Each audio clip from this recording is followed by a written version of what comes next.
เจขอเอาหน่อย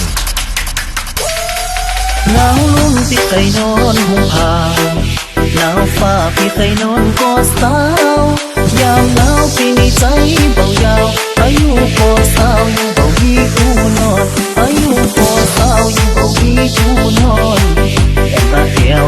น้องโอภาบ่จัดอุ่นตามาจับใจอายพี่เวลาน้องนั้นอยู่ทางไหนเวลาน้องนั้นอยู่ทางไหนน้องนามีใครอยู่ในใจแล้วเลยสาวเอ้ยพี่เคยนอนซ่อนผ้าน้องลาน้องอย่าว่ามีใครในใจพี่หันน้องยามใดใจสั่นใจไหวใครฮักกันน้องคนเดียวใจสั่นใจไหวใครฮักกันน้องคนเดียว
ขอเอาหน่อย We make it bounce.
รักมันได้เวลาที่พี่โอมต้องไปก่อนพอสุดท้ายแต่ทิ้งพี่ไว้คนเดียวถึงแม้ว่าพี่จะต้องร้องไห้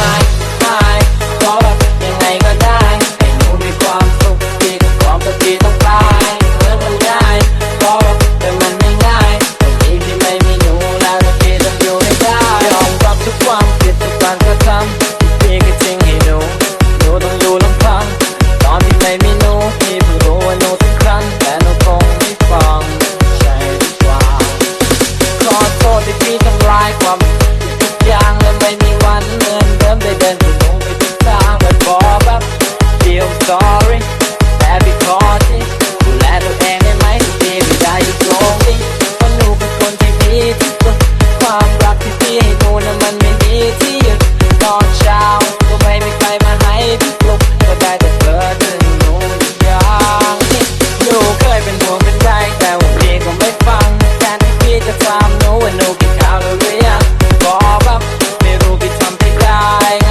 สิ่งหนูมันใจพี่มันไม่มีสายโอ้ไม่มีอะไรที่ฟังใช่ไหมตอนนี้ต้องแล้วต้องทำยังไงแต่วันนี้หนูก็คงไม่มั่นใจได้เวลาที่โอมต้องไปถึงแม้ยังรักแต่อยากให้หนูได้อยู่กับคนที่หนูนั้นควรจะรักมันได้เวลาที่โอมต้องไปก็พอสุดท้ายแต่ทิ้งพี่ไว้คนเดียวถึงแม้ว่าพี่จะต้องร้องไห้ขอแบบยังไงก็ได้ให้หนูมีความสุขพี่ก็พร้อมแต่พี่ต้องตายแล้วมันง่ายขอแบบแต่มันไม่ง่ายแต่พี่ไม่มีหนูแล้วพี่ต้องอยู่ให้ได้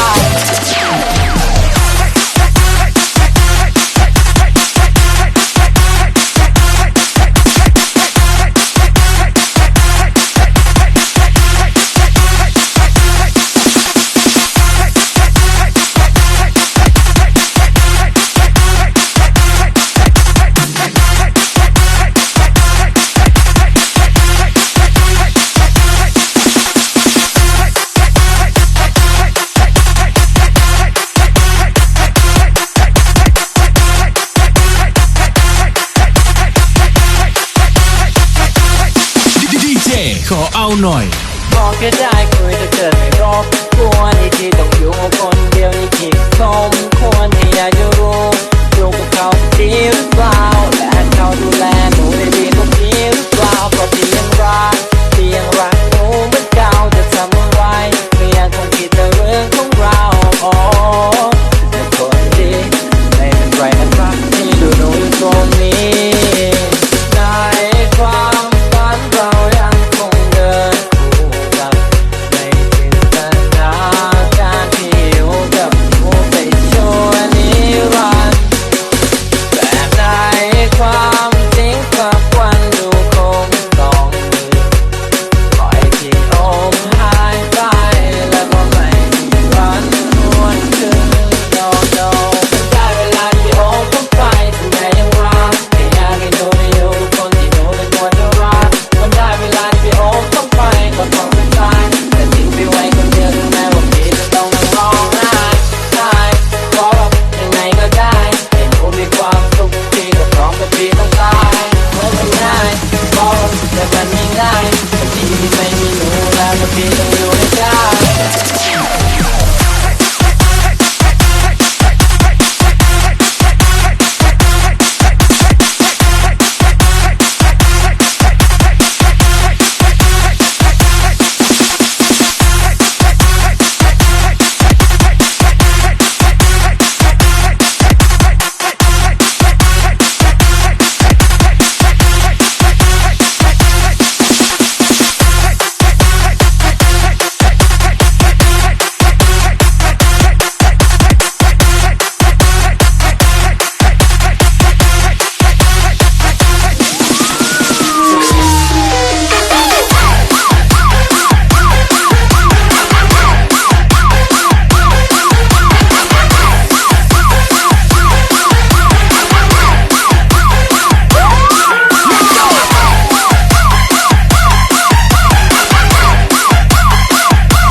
ขอเอาหน่อยโปรดอย่าปล่อยมือฉั